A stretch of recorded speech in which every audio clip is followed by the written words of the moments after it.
And now, for all of you, a special surprise that recapitulates the life of a man beloved by all, a life told in chapters by some special friends.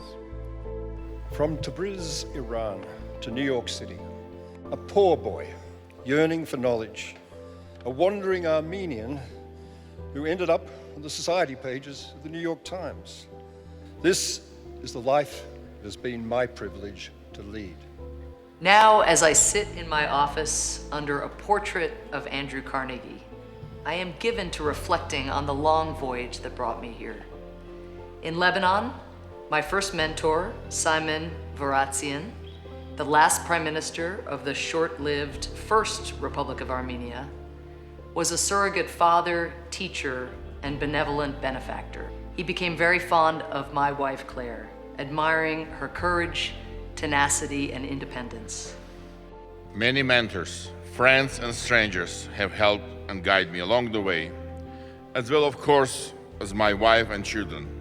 I had a great empathy for Carnegie and detected some similarities in our backgrounds. We were both boys from poor families. We both knew in our hearts, in our bones, that education would save us and direct us.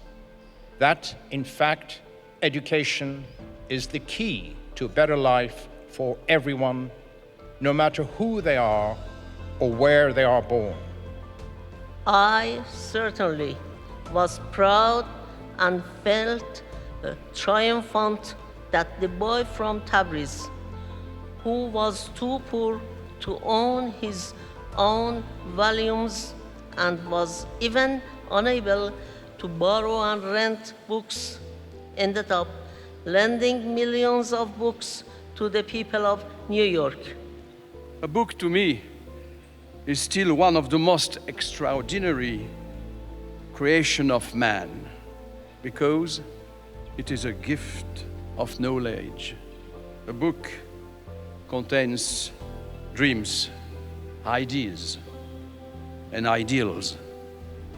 It contains notion about reality and utopia, about revolutions, and a clue about life and freedom and happiness. To construct and cherish a library is to invest not only in ourselves, but in future generations. A library is a legacy.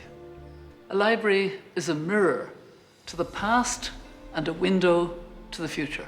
Knowledge about the world, both its tangible qualities and its ephemeral mysteries, and about each other, our glories and our follies, is the only way to narrow the great gulfs that divide us.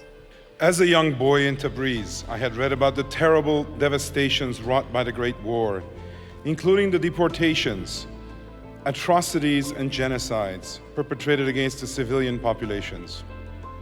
One thing is clear.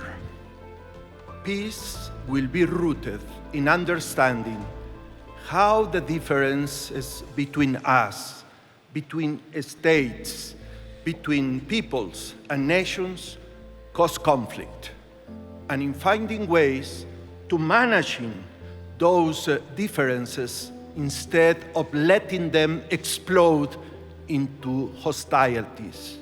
Andrew Carnegie himself said that he wanted the philanthropies he had begun to do real and permanent good in this world. I had no money, so I've learned through Carnegie's legacy what is possible to do with money. Give it away. In much the same way I had learned earlier how a boy who had no books could grow up to be a man dedicated to using the resources of many to provide books for millions. And now, with great emotion from all of us, I want to invite our cherished friend and mentor, Vardhan Grigoryan, to the stage.